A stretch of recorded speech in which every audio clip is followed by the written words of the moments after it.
Hi, this is Queenie's Book Talk and Review, and I'm your host, Queenie, the literary ambassador. And today on Book Talks, I have my son, Jamal, aka DJ Booktuber101, and he'll be reading Nobody Can Take My Happy Away by J.L. Arnold.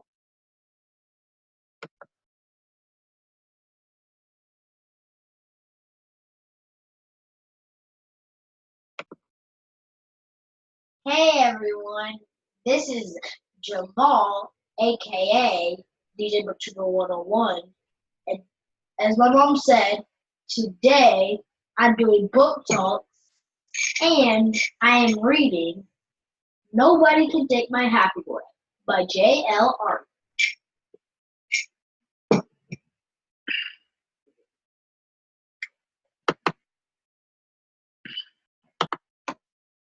Nobody Can Take My Happy Away by J.L. Arnold. Emily and her family had just moved to a new city. Even though she missed her friends at her old school, Emily was excited that she would be learning in a class with new faces. When the bus arrived, she had finished breakfast and was ready to learn. She was hoping to make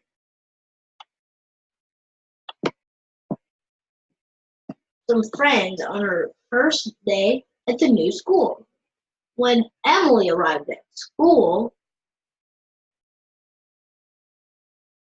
she smiled at a girl she hadn't met before. Emily was surprised when the girl not only didn't want to be friends, she said something mean to her. The girl said, "Your front teeth are as big as a rabbit. Would you like a carrot?" Emily went in the bathroom and looked at her front teeth. As the bell rang, she began to doubt herself. "Do I really look like a rabbit?" she wondered. Emily began to feel confused because she just wasn't aware that her smile looked any different than anyone else's. She was curious about what else the other kids wouldn't like about her. Emily worried that she wouldn't make any friends. Even though she was new to the school, she wanted to have a great day of learning. As the bell rang, she decided that she would pretend that they had a reset button. Emily tried to forget what the girl said to her. Ready to learn, she walked into the classroom and sat down. The teacher introduced her to the class along with another new student named Wendy. Everyone welcomed her, so Emily thought everything was okay. When it was time for recess, Emily began to feel worse when she had no one to play with. She was starting to have doubts that her day was going to get any better. Emily worried that her day was going to get worse. She felt out of place as she stood alone on the playground. When her ears became a little cold, she put on the hat that her mother crocheted for her. Crocheted for her. Suddenly, an older boy snatched the hat off her head and laughed. He and another boy began to play catch with it. The bell rang and the boys gave her hat back to her, but it was torn, and Emily was angry. She was sad because she loved the hat. It wasn't bought in a mall or a store or even online, but her mother made it especially for her, and she loved it. They chose the yard together.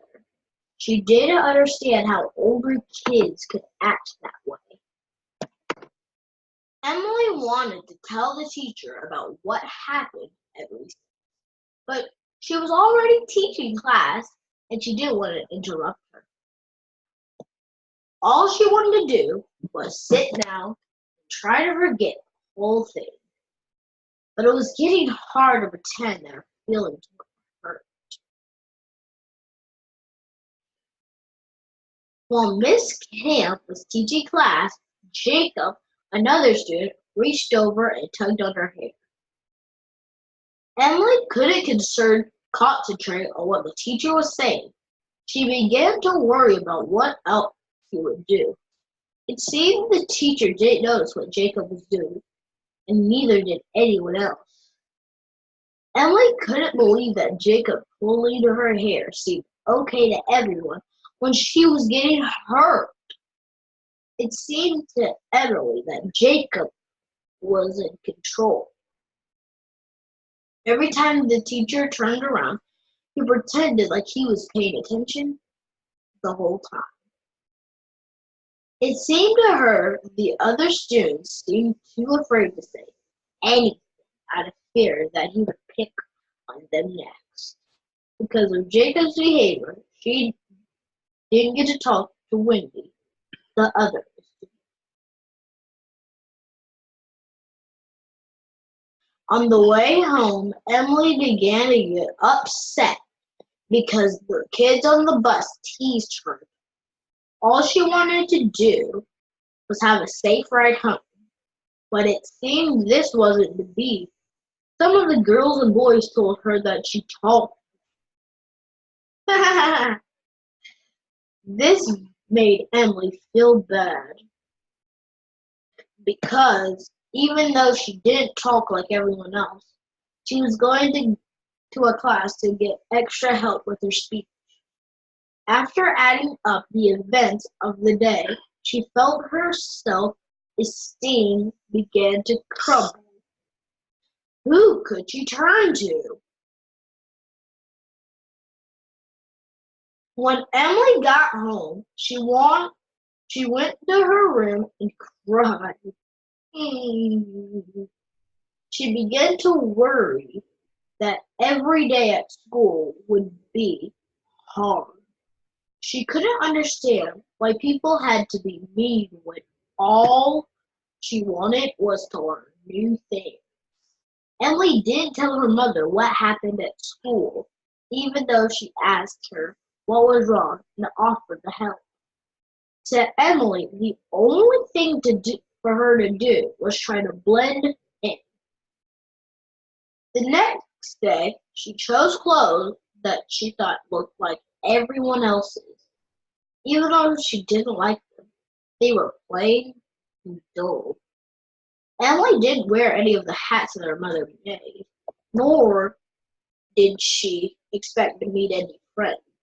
She tried to keep to herself all day. Emily didn't smile at anyone, and she didn't talk because she didn't want anyone to make fun of her, smile, or the way she spoke. If she would have opened up about her feelings, she would have been a friend. Wendy saw her in the hallway and wanted to make friends, but Emily was so focused on the people teasing her, she thought Wendy would tease her too. So she ignored her. During art class, Emily decided to make some self-portraits. She thought that perhaps there was something that she could work on to make the others like her. If she could fix some of these things, she thought other kids wouldn't be mean to her. Emily found that her personality was very different than the people teasing her. How would she ever get along with them?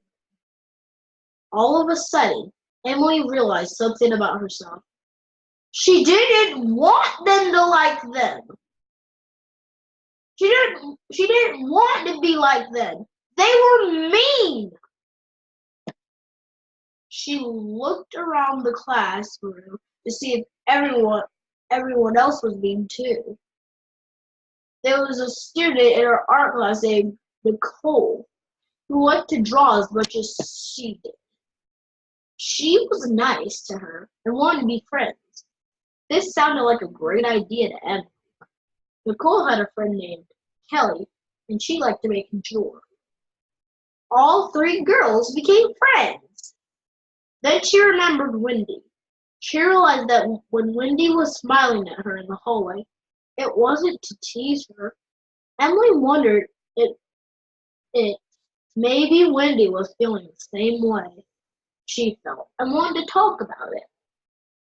Emily felt sad that she was so worried about what other people thought that she missed out on making a real friend when she needed one. She wondered how many friends she would miss out if she continued to focus on only the kids that teased her. Emily could tell that there were more nice people than bullies in her school. She wondered what the nice people could do about the bullies she could help.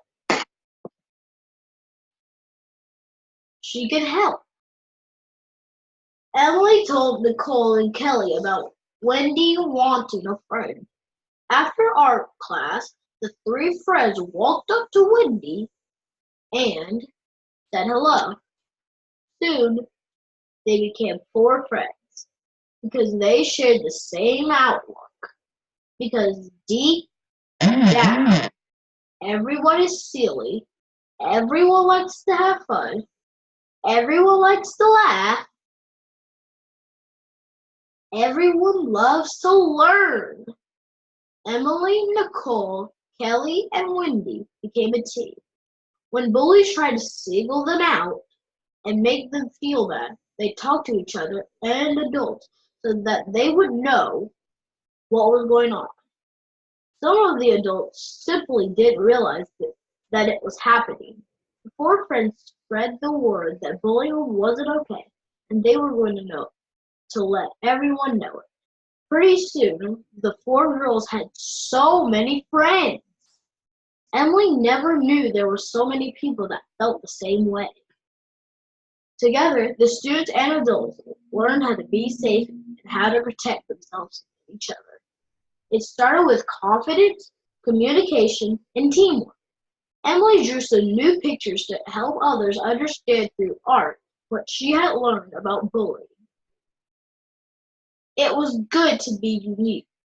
It would be a boring world if we were all the same. You should never be afraid to be different. Be proud of your accomplishments. I am proud of myself and what I have accomplished. People will hurt your feelings, but there are people that won't, and they want to be in your life. Some of them also want to help. People hurt my feelings now and then, but I love myself enough not to sink to their level. Bullies are just people that are sad and want to make others sad too. Don't let them win. Finally, Emily and her friends want you to remember that. I am happy every day and I have lots of friends because I have confidence. Nobody can take your happy away unless you let them. Love. Like yourself, overcome hate, volunteer, enjoy life. The end. If you're being bullied, tell someone so nobody will take your happy away. So this is Jamal from DJ Booktuber101 and back to my mom. Yes, you heard it straight from Jamal. If you are being bullied, tell someone. Tell a responsible adult. And parents, If your child is getting bullied, especially at school, get up, go to that school, and talk to an administrator. Get something done, because it is happening in the schools. I see it every day. I would like to thank my son Jamal, aka DJ Booktuber101, and you can follow him on his page. He does have a YouTube channel. And with that being said, I am your host, Queenie, your literary ambassador. Have a great day and happy reading.